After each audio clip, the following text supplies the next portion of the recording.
आज है 8 दिसंबर 2024, दिन रविवार। मधुभाषी में आपका फिर से स्वागत है।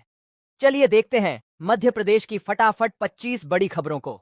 इससे पहले आप न्यूज को कहां से देख रहे हैं, ये हमें कमेंट में बताना ना भूलें। केंद्रीय कृषि मंत्री शिवराज सिंह चौहान ने शनिवार को विदिशा में जिला विकास समन्वय और मूल्यांकन समिति की बैठक ली। उन्होंने कृषि चौपाल कार्यक्रम का शुभारंभ किया, जिसका उद्देश्य किसानों और वैज्ञानिकों के बीच संबंध जोड़ना है। उन्होंने कहा कि विदिशा कृषि के क्षेत्र में आदर्श बनेगा और विकास की दृष्टि से नए आयाम छुएगा। ग्वालियर में 12वीं के एक छात्र ने ऐसा ड्रोन बना दिया है जिसमें इंसान भी बैठकर उड़ान भर सकते हैं। छात्र द्वारा बनाए गए इस ड्रोन को देखकर वैज्ञानिक भी हैरान हैं। उसने इसे 3 महीने में तैयार किया। इसके निर्माण में 3.5 लाख रुपए खर्च हुए। ड्रोन में 80 किलो का व्यक्ति बैठकर 6 मिनट तक हवा में रह सकता है। मुख्यमंत्री डॉक्टर मोहन यादव ने कहा कि नर्मदापुरम में 6वीं रीजनल इंडस्ट्रियल कॉन्क्लेव में सभी सेक्टरों को मिलाकर 31,000 करोड़ से ज्यादा के निवेश प्रस्ताव मिले हैं। इससे 40,000 से ज्यादा युवाओं को रोजगार के अवसर मिलेंगे। शनिवार को संभागीय आईटीआई में कॉन्क्लेव का आयोजन हुआ। इसमें सीएम ने नवीकरणीय ऊर्जा क्षेत्र में 20 औद्योगिक इकाइयों के प्रतिनिधियों को भूमि आवंटन पत्र भी बांटे। सीएम ने कहा कि औद्योगिक क्षेत्र मोहासा नर्मदापुरम के विकास का केंद्र बनेगा। मोहासा में कुल 18,000 करोड़ के निवेश से 24,000 स्थानीय लोगों को रोजगार मिलेगा। भोपाल ईडी की टीम ने कारोबारी मनोज परमार के सीहोर और इंदौर स्थित 4 ठिकानों पर छापेमारी की थी। टीम ने सीहोर में मनोज परमार और उसके सहयोगियों के ठिकानों से कई बेनामी दस्तावेज जब्त किए हैं। साथ ही 3.5 लाख रुपए भी फ्रीज किए हैं। तलाशी के दौरान कई आपत्तिजनक दस्तावेज के साथ साथ चल अचल संपत्तियां मिली हैं, जिन्हें जब्त कर लिया गया है। जब्त संपत्ति में बैंक बैलेंस भी शामिल है। इंदौर के चोइथराम मंडी में लहसुन की कम कीमतों को लेकर शनिवार को किसानों और व्यापारियों ने हंगामा कर दिया। आढ़तियों के माध्यम से नीलामी कराने की मांग को लेकर नारेबाजी की गई। मंडी में शनिवार सुबह लहसुन की नीलामी 30,000 रुपए प्रति क्विंटल से हुई। इस पर कुछ किसानों ने विरोध किया। उन्होंने कहा कि हम इतनी कीमत पर लहसुन नहीं बेचेंगे, जिसका व्यापारियों ने भी समर्थन किया। आढ़तियों के माध्यम से नीलामी का सिस्टम शुरू किए जाने की मांग की गई। पहाड़ों में बर्फ पिघलने से मध्य प्रदेश में तेज सर्दी का एक और दौर आएगा। अगले 48 घंटे में प्रदेश के पूर्वी हिस्से यानी जबलपुर, शहडोल और रीवा संभाग में बारिश हो सकती है, जबकि भोपाल और इंदौर में ठंड रहेगी। वर्तमान में ग्वालियर, चंबल संभाग सबसे ज्यादा ठंडे हैं। मौसम विभाग के अनुसार दिसंबर के दूसरे पखवाड़े से पूरे प्रदेश में कड़ाके की ठंड पड़ेगी। हालत यह है कि भोपाल और उज्जैन में देवी देवताओं को भी ठंड से बचाने के इंतजाम किए गए हैं। ग्वालियर में ठगों ने एक रिटायर्ड बैंक मैनेजर और उनकी पत्नी को डिजिटल अरेस्ट किया। पहले उन्हें टेलीकॉम रेगुलेटरी अथॉरिटी से कॉल आई। फिर एक सीबीआई ऑफिसर ने बताया कि उनके आधार कार्ड से 538 करोड़ का लेन देन हुआ है। ठगों ने शुक्रवार सुबह कॉल की, जिससे दंपत्ति घबरा गए। सीबीआई ऑफिसर ने कहा कि वे बुजुर्ग हैं, इसलिए पुलिस नहीं भेज रहे, लेकिन उन्हें डिजिटल अरेस्ट कर दिया। शनिवार को रिश्तेदार की सूचना पर पुलिस ने उन्हें मुक्त किया। यदि पुलिस समय पर नहीं आती तो वे कैश डालने के लिए तैयार थे। मुख्यमंत्री डॉक्टर मोहन यादव द्वारा प्रदेश के राइस मिलर्स को बकाया अपग्रेडेशन राशि का जल्द निपटारा कर कैबिनेट से पारित कराने के आश्वासन के बाद चावल महासंघ द्वारा हड़ताल समाप्त करने की घोषणा कर दी गई है। प्रदेश के सभी मिलर्स रविवार से पोर्टल पर अपना पंजीकरण कर धान उपार्जन में शामिल हो जाएंगे। मध्य प्रदेश में इस साल 10वीं बोर्ड परीक्षा में बेस्ट ऑफ 5 योजना बंद हो गई है। ऐसे में इस बार 10वीं सहित 12वीं का रिजल्ट सुधारने के लिए स्कूली शिक्षा विभाग ने अभी से प्रयास शुरू कर दिए हैं। इसके लिए हर विषय के मास्टर ट्रेनर तैयार किए गए हैं, जो बाकी शिक्षकों को ऑनलाइन प्रशिक्षण देंगे।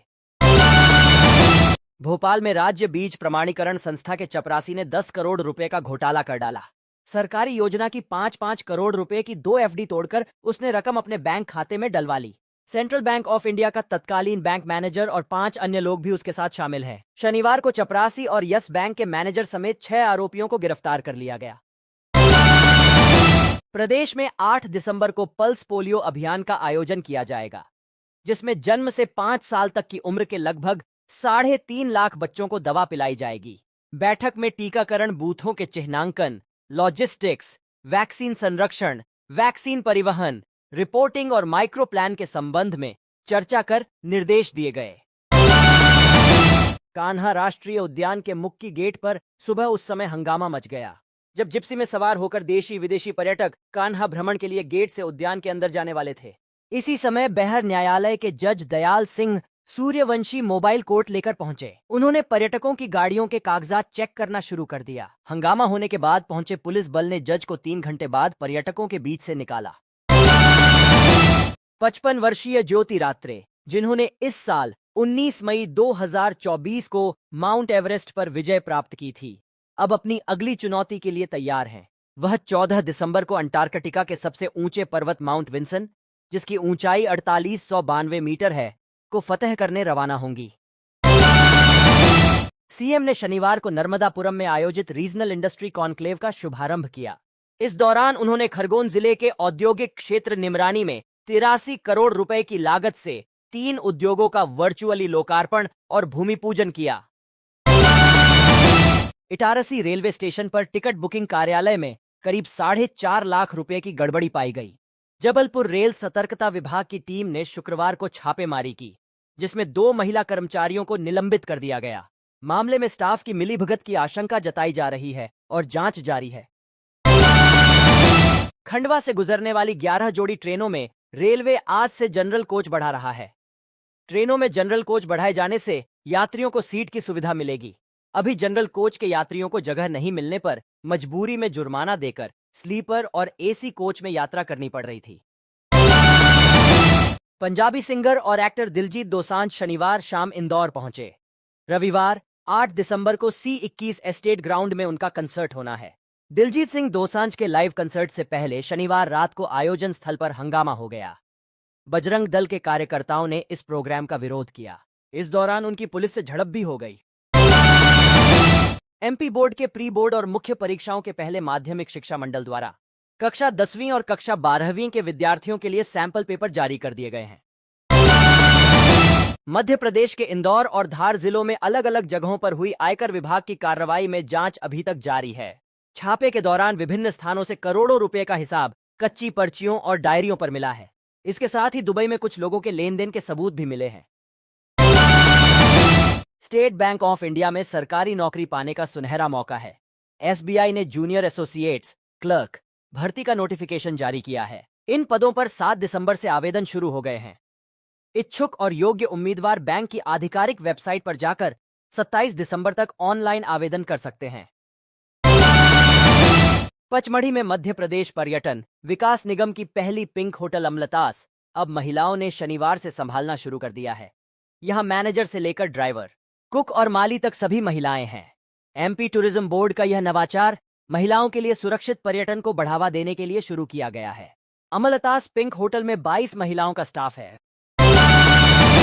इंदौर की महिला को डिजिटल अरेस्ट कर 46 लाख रुपए ऐंठने के मामले में पुलिस ने 2 आरोपियों को गिरफ्तार किया है। इनमें से एक आरोपी के बैंक खाते में 40 लाख रुपए जमा हुए थे। पुलिस बैंक खातों की डिटेल और तकनीकी निगरानी की मदद से इन तक पहुंची। दोनों से पूछताछ कर महिला को ब्लैकमेल करने वालों की जानकारी निकाली जा रही है। मुख्यमंत्री डॉक्टर मोहन यादव ने शनिवार को नर्मदापुरम से 100 दिवसीय निक्षय अभियान का शुभारंभ किया। उन्होंने कहा कि प्रदेश को टीबी मुक्त बनाने की दिशा में यह 100 दिवसीय निक्षय अभियान एक सकारात्मक पहल है। इस अभियान को सफल बनाने के लिए इसे जन आंदोलन बनाना आवश्यक है। समाज के सभी वर्गों के सहयोग से इस अभियान को सफल बनाना होगा। शनिवार को रतलाम में रेलवे और जिला प्रशासन ने दुर्घटना की स्थिति में तत्परता के लिए एक मॉक ड्रिल आयोजित की। इसमें पैसेंजर ट्रेन गुड्स ट्रेन से टकरा गई, जिससे एक कोच गुड्स ट्रेन के ऊपर चढ़ गया। रेलवे का सायरन बजते ही रिलीफ ट्रेन मौके पर पहुंच गई। डीआरएम, कलेक्टर और एसपी सहित अन्य अधिकारी भी पहुंचे। यह कोई वास्तविक हादसा नहीं, बल्कि आपात स्थितियों से निपटने के लिए की गई मॉक ड्रिल थी। महाकाल की नगरी उज्जैन को जल्द ही हाईटेक आईटी पार्क की सौगात मिलने जा रही है। इसके लिए नोएडा की एक कंपनी को निर्माण का ठेका मिला है। मुख्यमंत्री मोहन यादव जल्द ही इसका भूमि पूजन करने आ सकते हैं। उज्जैन के इंजीनियरिंग कॉलेज चौराहे पर जल्द ही आईटी पार्क नजर आएगा।